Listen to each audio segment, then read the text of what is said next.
Lieutenant governor साहब, आप state land खाली करवाएं, कोई उसमें ऐतराज़ नहीं, यहाँ का नौजवान आपके साथ है। लेकिन गरीब लोग जो हैं, जो पिछले 30-30, 40-40 साल से जिनके मकानात, दुकानात हैं, उनको अगर आज वो बेघर करेंगे इसरार, मुझे बात बताओ आज की डेट में वो जाएँगे कहाँ? और ये जो सरकार होती है, ये माई-बाप होती है। अल्टीमेटली आपके घर वालों के बाद अगर आपका कोई केयर टेकर होता है, वो गवर्नमेंट होती है। अगर गवर्नमेंट भी हमारा साथ छोड़ देगी, गवर्नमेंट में भी हमारी सुनवाई नहीं होगी, तो मैं समझता हूँ ये जम्मू कश्मीर के लिए और यहाँ की आवाम के लिए उनकी बदकिस्मती। स्टेट लैंड जो है, इसरार मुझे एक चीज़ समझाएँ आप, क्या स्टेट लैंड सिर्फ़ भटंडी और सुंजवा में ही है? जब ऐसी गवर्नमेंट के नज़रिए से काम किया जाता है, तो कहीं न कहीं शक तो पैदा होता है। ये हमें ये शुबा में तो डाल रहे हैं कि कहीं न कहीं इनको इंस्ट्रक्शंस है, जहाँ मुसलमान बस्ती है, जहाँ मुसलमानों के बिज़नेस चल रहे हैं, कहीं न कहीं उनको क्रश किया जाए। अगर गवर्नमेंट इस नज़रिए से नहीं सोचती, तो गवर्नमेंट को जो है एक लिस्ट बना के, चाहे उसमें मुसलमान हो, हिंदू हो, सिख हो, उसको मतलब ओपन कर देना चाहिए लिस्ट को, ताकि हमें भी पता लग सके कि गवर्नमेंट किस-किस के मकान और किस-किस की दुकानें गिराने जा रही हैं। ये सुबह बाबा का बुलडोज़र लेते हैं और स्पॉट पे पहुंच जाते हैं और उनको बताते हैं, हाँ जी, आपको हमने नोटिस दिया था, आपकी बिल्डिंग हमने गिरानी है। अब एक आदमी जो मीडिया के माध्यम से घर बैठ के देख रहा है, वो देख रहा है मुसलमान की दुकान गिर रही है, मुसलमान का मकान गिर रहा है, मुसलमान की ज़मीन खाली हो रही है, तो शक तो कहीं न कहीं हमारे दिलों में पैदा हो रहा है ना, कि सेलेक्टिव ड्राइव की जा रही है। गवर्नमेंट जो होती है वो आवाम की होती है, for the people and by the people. लेकिन आज की डेट में मुझे लगता है गवर्नमेंट जो है वो गवर्नर साहब की है, फॉर द गवर्नर साहब एंड बाय द गवर्नर साहब। जो चीज़ें होती हैं जिसमें गवर्नर साहब को लगता है कि दिल्ली को खुश करना है, वो फैसले यहाँ किए जाते हैं, चाहे उसमें आवाम का जो है वो कितना ही नुकसान हो जाए। जब डीडीसी के इलेक्शन हुए और अपनी पावर्स के लिए, अपने प्रोटोकॉल के लिए लोग जम्मू में धरना दिया, इन्होंने पे का मसला था, 15,000 रुपये महीना, वो भी कर दिया और प्रोटोकॉल को भी बढ़ाएगा। डिवकॉम का जो है, डिविजनल कमीशन का प्रोटोकॉल होता है एक डीडीसी को, तो अपने पावर्स के लिए, अपने प्रोटोकॉल के लिए लोगों ने धरना दिया और उसको पूरा भी उसको मनवाया भी। लेकिन अब बदकिस्मती जो है, मैं अगर पुंछ की बात करूँ, ओवरऑल जम्मू कश्मीर की बात करूँ, मुझे लगता है कि ये एक मखौटा बना दिया गया है सेंटर की तरफ से। अगर कोई आपने कोई काम करवाना है, तो वो डीडीसी बीडीसी को आगे सामने ला के इंटरनेशनली ये दिखाना है, देखें जी, पंचायत के इलेक्शन हो गए, हमारे पास बीडीसी भी हैं, डीडीसी भी हैं, लोग बड़े मज़े में हैं। लेकिन हमारी बदकिस्मती है पूंछ की, देखें सारे ठेकेदार जो हैं वो पॉलिटिक्स में आ चुके हैं। ठेकेदारों ने जो है वो ये डीडीसी काउंसिल जो है हमारा, उस पर कब्जा किया हुआ था।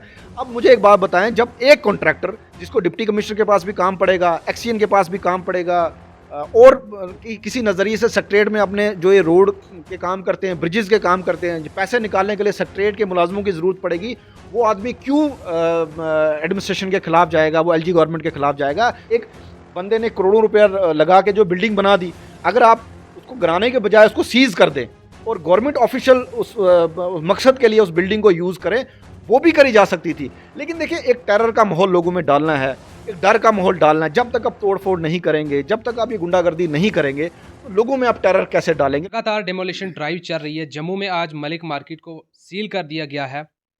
ड्राइव जो है इल इंक्रोचमेंट को हटाया जा रहा है। पुंछ में भी सुनने में ये आ रहा है कि अगले 2 दिनों में पुंछ में भी ड्राइव शुरू की जा सकती है।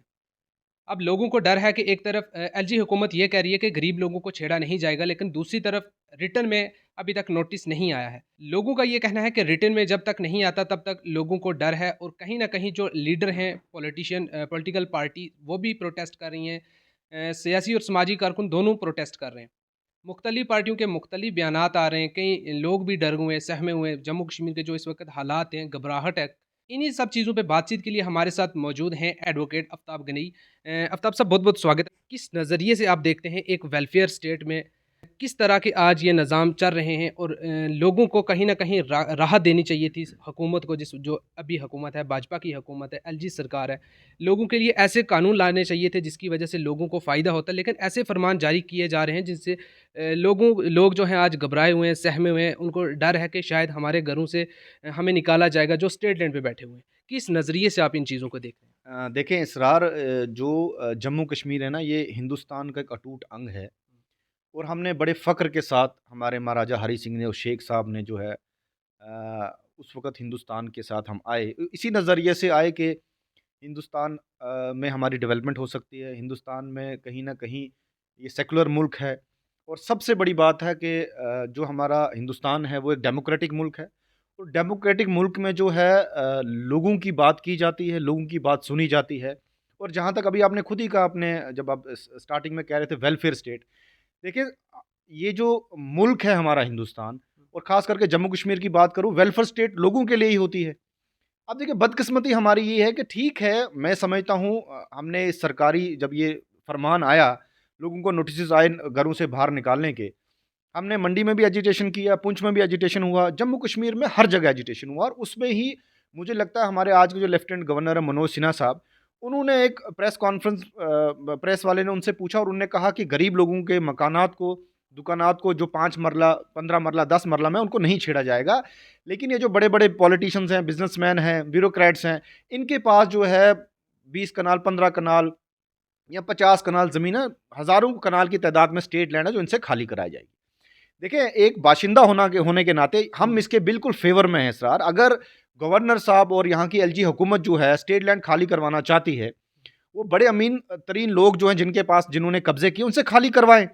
लेकिन जो गरीब लोगों को तंग किया जा रहा है और उसके आश्वासन के बाद, गवर्नर साहब के बयान देने के बाद भी जो है, आप देखते होंगे कि बहुत दुकानें हैं जिनको सील सील किया गया, मकानात है गरीबों के चाहे वो कश्मीर में हो, चाहे वो जम्मू में हो, उन लोगों को जो है नोटिसेस आए कि उनके मकानात जो है वो उनको कहा गया आप खाली कर दो।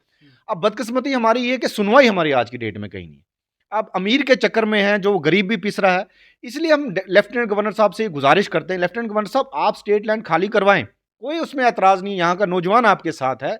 लेकिन गरीब लोग जो हैं, जो पिछले 30-30, 40-40 साल से जिनके मकानात, दुकानात हैं, उनको अगर आज वो बेघर करेंगे इसरार, मुझे बात बताओ आज की डेट में वो जाएँगे कहाँ? और ये जो सरकार होती है, ये माई-बाप होती है। अल्टीमेटली आपके घर वालों के बाद अगर आपका कोई केयर टेकर होता है, वो गवर्नमेंट होती है। अगर गवर्नमेंट भी हमारा साथ छोड़ देगी, गवर्नमेंट में भी हमारी सुनवाई नहीं होगी, तो मैं समझता हूँ ये जम्मू कश्मीर के लिए और यहाँ की आवाम के लिए उनकी बदकिस्मती है। लोगों को एनक्रोचर्स कहा गया है। क्या एलबी 6 और एस 432 और रोशनी एक्ट कानून ना था? देखिए इसरार बड़ी ज़बरदस्त बात आपने की। देखें जब पहले गवर्नमेंट थी, चाहे वो नेशनल कॉन्फ्रेंस की थी, कांग्रेस की थी, बीजेपी ने भी तो पीडीपी के साथ गवर्नमेंट बनाई। लोगों ने चुन के उनको भेजा और आज़ाद साहब के टाइम में जो है ये रोशनी एक्ट के तई लोगों के पास इनक्रोच जगह थी स्टेट लैंड, तो ये कहा गया चलो वो अगर उन्होंने मकान बना दिया, दुकानें बनाई हैं, उनसे एक नॉमिनल पैसा रखा गया कि आप पैसे जमा कराओ, उसके उसके एवज़ में जो है आप उसके मालिकाना हक जो है आपको ज़मीन का दे दिया जाएगा। देखिए वो भी तो इलेक्टेड गवर्नमेंट थी ना, उसको भी तो हमने चुन के भेजा जिन्होंने हमारा जो फैसला किया। आज की डेट में देखें डेमोक्रेसी में इसरार गवर्नमेंट जो होती है वो आवाम की होती है, for the people and by the people. लेकिन आज की डेट में मुझे लगता है गवर्नमेंट जो है वो गवर्नर साहब की है, फॉर द गवर्नर साहब एंड बाय द गवर्नर साहब। जो चीज़ें होती है जिसमें गवर्नर साहब को लगता है कि दिल्ली को खुश करना है, वो फैसले यहाँ किए जाते हैं, चाहे उसमें आवाम का जो है वो कितना ही नुकसान हो जाए। तो मुझे ये लगता है कल की डेट में अगर गवर्नर साहब आज की डेट में कोई फैसला कर रहे हैं और कल इलेक्शन हो जाते हैं और हमारी कोई इलेक्टेड गवर्नमेंट आ जाती है, उसके बाद जब ये फैसला पलट देंगे तो जम्मू कश्मीर को तो एक लेबॉर्ट्री बनाया हुआ है, एक्सपेरिमेंट्स यहाँ किए जाते हैं। जब भी कोई गवर्नमेंट आती है वो कोई फैसला करती है, नेक्स्ट कोई गवर्नमेंट आती है वो कहती है जी पिछली गवर्नमेंटों के फैसले ठीक नहीं थे, हम नए सिरे से फैसला करेंगे। उसमें गवर्नमेंट्स का नुकसान नहीं होता है इसरार, उसमें जो है आम आदमी पिसता है, गरीब आदमी पिसता है। आज की डेट में जो नुकसान हो रहा है वो गरीबों का हो रहा है और आप रोडों पे देख रहे हैं गरीब जो है वो आप खुलेआम जो है वो सड़कों पे आ चुके हैं। क्या बुनियादी मुद्दों से हटाने की कोशिश की जा रही है जम्मू कश्मीर की आवाम को? देखें जो हालात 5 अगस्त 2019 के बाद जम्मू कश्मीर में बने, इसरार बात तो सही है। अगर हमको ये कहा गया और हमें नौजवानों को ये बताया गया कि पिछली सरकारों ने आपका बड़ा नुकसान किया है, पिछली जो खानदानी राज चलता आ रहा था उसमें जो है जम्मू कश्मीर का बेड़ा गर्क हो गया, कहीं ना कहीं नौजवानों ने सोचा कि मरकज़ी हुकूमत जो है हमें रियासत से जो है वो यूटी बना दिया गया और इसी शर्त पे यूटी सेंटर ने बनाया कि भाई ये डायरेक्ट जो है सेंटर के अंडर आ गया है। अब जितनी भी डेवलपमेंट स्कीम्स हैं वो सेंटर से डायरेक्ट जो है वो पैसा यूटी में आएगा, जम्मू कश्मीर में आएगा और ग्राउंड पे खर्च होगा, उसका फ़ायदा जो लोगों को मिलेगा। मुझे लगता है अगर यही फैसले इन लोगों ने करने थे कि जिन्होंने पिछली सरकारों ने बसाया, अगर इनको उजाड़ने के लिए ही रियासत से जो यूटी बनाना था, तो 5 अगस्त 2019 का फैसला जो है वो मैं कहता हूँ काले अक्षरों में जो है वो जम्मू कश्मीर की हिस्ट्री में लिखा जाए। क्या 370 और 35 से एब्रोगेशन के बाद जो बड़े-बड़े दावे किए जा रहे थे, उन दावों का रिजल्ट यही है? देखें इसरार 370 या 35 से की अगर बात करूं, देखें चलें ठीक हैं, ये 370-35 ऑलमोस्ट जो है पुरानी सरकारों ने इसमें बहुत अमेंडमेंट की थी, वो ऑलमोस्ट ख़त्म कर गए थे। लेकिन एक हमारे पास सिक्योरिटी थी कि बाहर का आके यहाँ कोई ज़मीन नहीं खरीद सकता था, गवर्नमेंट मुलाजम हमारे नौजवानों की थी। और जब 35 से 370 हटाया गया, उस नज़रिए से भी हमें मरकज़ी सरकार ने ये कहा कि आपको आप जो है गवर्नमेंट जॉब्स मिलेंगी, आपको यहाँ इंडस्ट्रियलाइजेशन होगी, इंडस्ट्रीज़ आएँगी, गवर्नमेंट मिलेगी। मुझे एक बात बताएँ, पिछले 7 साल से मुझे नहीं लगता कोई इतने लेवल पे इंडस्ट्री आई है, बेरोज़गारी इतनी हो गई है, 2 वक़्त की रोटी खाने को नौजवानों को नहीं है। पढ़ लिख के नौजवान आज हिमाचल में और सऊदी अरब में, कतर में जो मजदूरी करने जा रहे हैं। तो जो पिछली सरकारों में हमारा हाल था, उससे तो आज की डेट में तो हमारा बद से बदतर हो गया है। तो अब ये अफ़सोस है, देखें जम्मू कश्मीर की आवाम जब भी कोई आवाज़ उठाने की कोशिश करती है, उस आवाज़ को दबाया जाता है। यहाँ इतनी सिक्योरिटी फोर्सेज़ हैं, मैं समझता हूँ कि अब डेमोक्रेसी में राइट टू स्पीच है। मुझे लगता नहीं आने वाले टाइम में हमारे बोलने पे भी हो सकता है इसरार पाबंदी लगाई जाए। जब यहाँ पे इलीगल एक्रोचमेंट ये फरमान जारी किया गया था, तमाम जो सोशल एक्टिविस्ट हैं या एडवोकेट्स जिन्होंने बढ़-चढ़ कर जिन्होंने प्रोटेस्ट किया, आगे-पीछे रैलियाँ निकाली, लेकिन जो पब्लिक रिप्रेजेंटेटिव हैं जिनमें डीडीसी, बीडीसी, पंच, सरपंच, ये क्यों नहीं प्रोटेस्ट कर रहे? आज लोगों को ज़रूरत है इनकी, लेकिन ये सामने क्यों नहीं आ रहे? देखें, बड़ा अच्छा सवाल आपने पूछा। मैंने कहा ना, पता नहीं कोई ज़वाल का वक़्त है इस वक़्त जम्मू कश्मीर के लोगों पे, कि हर तरफ से है जो है वो गरीब पिस रहा है, जम्मू कश्मीर की आवाम पिस रही है। जब 5 अगस्त 2019 के बाद जो है पंचायती राज को शुरू किया गया और मरकज़ी सरकार ने कहा पंचायती राज को बहुत अच्छे तरीके से जो मजबूत किया जाएगा, उसमें बीडीसीज़ के इलेक्शन भी हुए, उनको जो पावरें दी गई, पैसा भी उनके तय दिया गया, वो लोगों में खर्च सकें। उसके बाद डीडीसी के इलेक्शन, जो आपको इसरार याद होगा, जब डीडीसी के इलेक्शन हुए और अपनी पावर्स के लिए, अपने प्रोटोकॉल के लिए लोग जम्मू में धरना दिया इन्होंने। और मे बी देखें, पावरफुल लोग हैं, लोगों के चुने हुए नुमाइंदे हैं, और एलजी हुकूमत ने इनकी सुनी। इनके पे का मसला था, 15,000 रुपये महीना, वो भी कर दिया, और प्रोटोकॉल को भी बढ़ाएगा। डिवकॉम का जो है, डिविजनल कमीशन का प्रोटोकॉल होता है एक डीडीसी को, तो अपने पावर्स के लिए, अपने प्रोटोकॉल के लिए लोगों ने धरना दिया और उसको पूरा भी, उसको मनवाया भी। लेकिन अब बदकिस्मती जो है, मैं अगर पुंछ की बात करूं, ओवरऑल जम्मू कश्मीर की बात करूं, मुझे लगता है कि ये एक मखौटा बना दिया गया है सेंटर की तरफ से। अगर कोई आपने कोई काम करवाना है, तो वो डीडीसी बीडीसी को आगे सामने ला के इंटरनेशनली ये दिखाना है, देखें जी पंचायत के इलेक्शन हो गए, हमारे पास बीडीसी भी हैं, डीडीसी भी हैं, लोग बड़े मज़े में हैं। लेकिन हमारी बदकिस्मती है पुंछ की, देखें सारे ठेकेदार जो हैं वो पॉलिटिक्स में आ चुके हैं। ठेकेदारों ने जो है वो ये डीडीसी काउंसिल जो है हमारा, उस पर कब्जा किया हुआ था। अब मुझे एक बात बताएं, जब एक कॉन्ट्रैक्टर जिसको डिप्टी कमिश्नर के पास भी काम पड़ेगा, एक्सीएन के पास भी काम पड़ेगा, और किसी नज़रिए से सेक्रेटरीट में अपने जो ये रोड के काम करते हैं, ब्रिजेस के काम करते हैं, जो पैसे निकालने के लिए सेक्रेटरीट के मुलाजमों की ज़रूरत पड़ेगी, वो आदमी क्यों एडमिनिस्ट्रेशन के खिलाफ जाएगा, वो एलजी गवर्नमेंट के खिलाफ जाएगा? तो ये लोगों की भी बदकिस्मती है। देखें, जब लोगों क्या राइट टू वोट, एक हमारे पास हक होता है वोट डालने का, जब लोग वोट डालते हैं तो लोगों को देखना चाहिए वो किन नुमाइंदों को चुन रहे हैं, जो बाद में आके जो है लोगों का बेड़ा गर्क करने के लिए एडमिनिस्ट्रेशन के साथ शामिल हो जाते हैं। जम्मू में आपने देखा किस तरह से ड्राइव चल रही है, एमजी हेक्टर को हटाया गया, इसके अलावा कई मॉल को हटाया गया, श्रीनगर में बड़े बड़े मॉल्स और बिल्डिंग्स को हटाया गया, जबकि गवर्नमेंट के पास एक ऑप्शन था कि टैक्स ला के वो पैसा ले सकते थे उनसे, तो जो वो पैसा लेते तो वो डेवलपमेंट में लगा सकते थे। लेकिन अब तोड़ रही है, तो क्या लग रहा है इससे जम्मू कश्मीर की आवाम का भी नुकसान है? और देखिए इसरार, मैंने कहा ना, डेमोक्रेसी होती है लोगों के साथ, लोगों के लिए। अब यहाँ जो है जम्मू कश्मीर में तो डेमोक्रेसी का नामो निशान नहीं है। पिछले 7 साल में उन्होंने कोई इलेक्शन करवाए नहीं। मैं तो समझता हूँ गवर्नर रूल है। अब अगर इन्होंने इलेक्शन नहीं करवाने, मरकजी सरकार जो हमारी बीजेपी की सरकार है, अगर वो इलेक्शन नहीं करवाने जा रही, तो मैं गुजारिश करता हूँ वो गवर्नर के ही इलेक्शन करवा दें। अगर वो नहीं चाहते कि जम्मू कश्मीर को अपना चीफ मिनिस्टर मिले, तो वो लोकल इलेक्शंस करवाएं, यहाँ के लोकल लोग खड़े हुए, चलो हम अपना गवर्नर ही अपनी मर्जी से चुन सकें। तो वो राइट भी जो है, मुझे नहीं लगता कॉन्स्टिट्यूशन में है नहीं, लेकिन मैं आउट ऑफ द वे जाके आपको कह रहा हूँ कि अगर हमारा एमएलए वो हमें चुनने नहीं दे रहे, हमारा चीफ मिनिस्टर हमें चुनने नहीं दे रहे। देखिए, एमएलए हमारे पास होता, आज की डेट में एमएलए से गुहार लगाते वो चीफ मिनिस्टर के पास जाता और कहीं ना कहीं कानून को बदला जा सकता था। लेकिन गवर्नर साहब वन मैन शो हैं, उनके पास बात हमारी पहुंचती नहीं।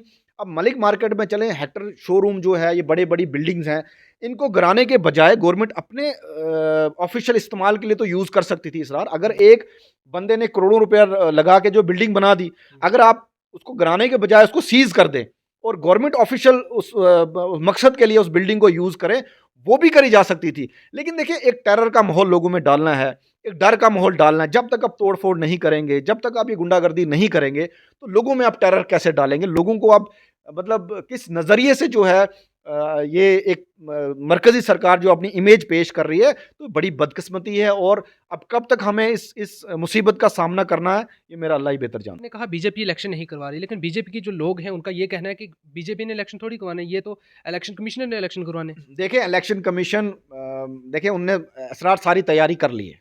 ये तो ऐसे हो गया कि कोई भी बात कहीं भी आके बोल दी। इलेक्शन कमीशन की तरफ से इलेक्ट्रोल जितने भी हैं सब तैयारी हो गई है, वोटर आईडी कार्ड जो है बन चुके हैं।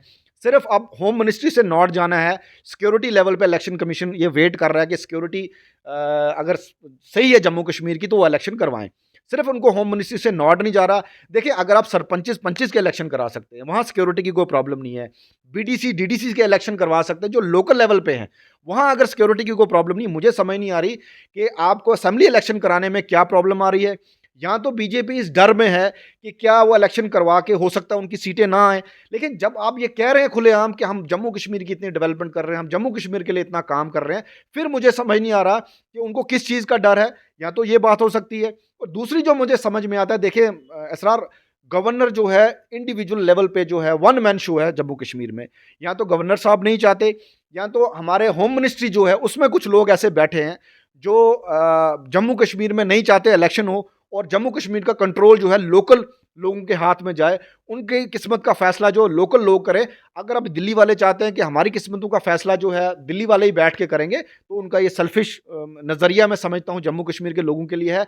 अगर आप जम्मू कश्मीर को अटूट अंग समझते हैं, तो जैसे बाकी स्टेट्स में अपनी लोकल गवर्नमेंट है, जम्मू कश्मीर में भी अपनी लोकल गवर्नमेंट होनी चाहिए। सुनने में ये आ रहा है कि 2 दिन के अंदर पुंछ में भी पीला पंजा चलने वाला है और कहा जा रहा है कि बड़ी जो बिग फिशेज़ हैं उन पे चलने वाला है। देखिए सरार, पीला पंजा तो अब ये बाबा का बुलडोज़र यूपी से मशहूर हुआ था। बाबा का बुलडोज़र जो है वो जम्मू कश्मीर में भी आ गया। बाबा का बुलडोज़र मुझे नहीं पता और कहाँ कहाँ जाएगा। अगर आप पुंछ की बात कर रहे हैं, देखिए अगर किसी ने इलीगल इंक्रोचमेंट की है, अगर जिसके पास अपनी मालकियत कम से कम 30 से 40 से 50 कनाल है, अगर उसने गवर्नमेंट लैंड पे 5 6 10 कनाल पे गवर्नमेंट लैंड पे इंक्रोचमेंट की है, तो ठीक है, गवर्नमेंट उसको खाली भी करवाए। अल्टीमेटली ये गवर्नमेंट लैंड जो हमारे लिए इस्तेमाल होनी है।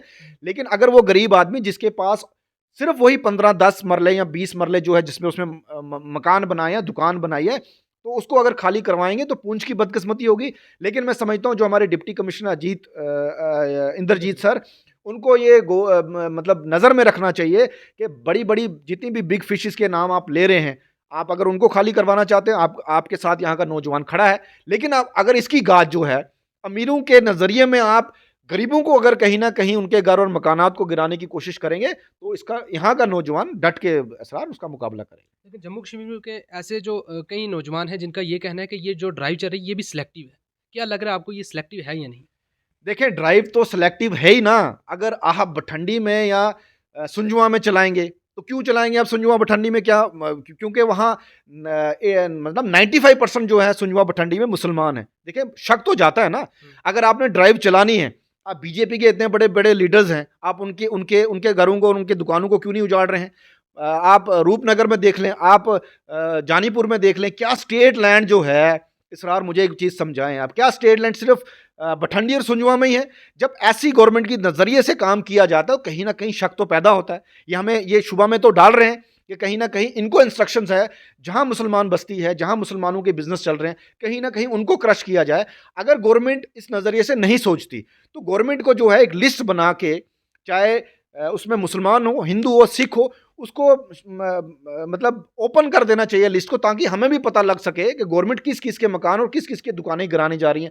ये सुबह बाबा का बुलडोजर लेते हैं और स्पॉट पे पहुंच जाते हैं और उनको बताते हैं, हाँ जी, आपको हमने नोटिस दिया था, आपकी बिल्डिंग हमने गिरानी है। अब एक आदमी जो मीडिया के माध्यम से घर बैठ के देख रहा है, वो देख रहा है मुसलमान की दुकान गिर रही है, मुसलमान का मकान गिर रहा है, मुसलमान की ज़मीन खाली हो रही है, तो शक तो कहीं ना कहीं हमारे दिलों में पैदा हो रहा है ना कि सिलेक्टिव ड्राइव की जा रही है। मैं गवर्नर साहब से अपील करना चाहता हूँ मीडियम के माध्यम से, अगर सिलेक्टिव ड्राइव नहीं की जा रही, आप पहले एक पूरा व्हाइट पेपर लेके आए, आप एक लिस्ट बनाएं, उसमें हमें पता चलना चाहिए उसमें कितने हिंदुओं के घर गिरे, कितने मुसलमानों के घर गिरे, कितने सिखों के घर गिरे। लीगल इंक्रोचमेंट तो लीगल इंक्रोचमेंट, उससे कोई हमें इनकार नहीं है। लेकिन जहां पिछले 30-30 साल, 35-35 साल से कोई मेरा हिंदू भाई, मेरा मुसलमान भाई, सिख भाई अगर उसमें बसा हुआ है, उसको मालकाना हक जो है गवर्नर एडमिनिस्ट्रेशन को देना चाहिए। एक चीज़ मैं और समझने की कोशिश करूंगा, एसटी स्टेटस को लेकर लोगों की उम्मीदें थी कि एसटी स्टेटस जल्द ही मिलने वाला है, पार्लियामेंट तक जाएगा। अब फाइनली पार्लियामेंट में लिस्टेड हो चुका है एसटी स्टेटस, तो क्या लग रहा है कब तक मिलेगा और ये मिलेगा भी या नहीं? देखिए, जहाँ एसटी स्टेटस की बात करूँ, ये पिछले 40-50 साल की मांग है। इसमें हर गवर्नमेंट ने जो है अपना पार्ट प्ले किया है। चले, हमारी खुशनसीबी है कि बीजेपी सरकार ने और यहाँ के जो नुमाइंदे हैं लोकल, उन्होंने इसको आगे पुश किया और कहीं ना कहीं हम इस मकाम पर पहुँचे। आज की डेट में जो है कैबिनेट ने अप्रूवल दे दिया है और ये पार्लियामेंट में पास होना है। अब मुझे समझ में नहीं आ रहा कि इतनी देर क्यों लग रही है एसटी स्टेटस मिलने में जो पहाड़ियों को। देखिए, इससे तो हमारा नुकसान हो रहा है ना। हमारा आज का बच्चा आज कहीं गवर्नमेंट में अप्लाई करता हुआ एसटी का सर्टिफिकेट नहीं लगा सकता। कहीं न कहीं ये जो पीएमएवाई के तहत और भी गवर्नमेंट की बैंक की इतनी सब्सिडीज़ हैं, उसका हमारा पहाड़ी बच्चा जो है, उसके फ़ायदा नहीं ले सकता। अगर मरकज़ी सरकार ने कह दिया और होम मिनिस्टर अमित शाह साहब ने रजौरी में आके हमें कह दिया कि आपको एसटी स्टेटस मिलेगा, तो मुझे नहीं लगता इसमें देरी लगानी चाहिए। अगर जितनी देर इसमें होगी, तो उतना शक हमारे दिलों में भी पैदा होगा। क्या मरकज़ी सरकार सिर्फ़ वोट पॉलिटिक्स करना चाहती है? क्या मरकज़ी सरकार सिर्फ़ वोटों के लिए जो है इलेक्शन नज़दीक आएँगे तभी हमको एसटी का स्टेटस दिया जाएगा। और ऐसे अगर सरकारें काम करेंगी, तो फिर तो हर सरकार अपनी लालच के लिए काम करेगी। लेकिन मैं समझता हूँ, हमें ये यकीनदानी दिलाई गई है कि इसी पार्लियामेंट सेशन में मार्च में जो है, ये शेड्यूल्ड ट्राइब का बिल पास होगा और ये कमिटमेंट है प्राइम मिनिस्टर की और होम मिनिस्टर की। और अगर इस कमिटमेंट को वो पूरा करते हैं, तो उसका शुक्रिया अदा हम करेंगे, क्योंकि ठीक है, जहाँ गवर्नमेंट के अच्छे काम असरार किए जाएँगे, वहाँ नौजवान बढ़ चढ़ के आके जो मरकज़ी सरकार का शुक्रिया अदा करेगा। लेकिन जहाँ उनकी तरफ से कोई गलत पॉलिसीज़ लाई जाएँगी, उसके लिए हम उसका डट के मुकाबला शुक्रिया आफ्ताब भाई। नाज़रीन, ये थे हमारे साथ एडवोकेट आफ्ताब गनई, जिन्होंने मज़ीद बात की स्टेट एंड के हवाले से, जिस तरह से ड्राइव चल रही है और अब पुंछ की बारी है। सुनने में ये आ रहा है कि 2 दिन के अंदर पुंछ में भी ड्राइव चलने वाली है। अब देखना ये है कि इसमें क्या सिलेक्टिव जो ड्राइव चलेगी या जो बिग फिशेज़ हैं उन पे ही ड्राइव चलेगी। खालसा न्यूज़ के लिए इसरार काज़मी की छोटी सी पेशकश थी। आप बने रहें हमारे साथ। शुक्रिया।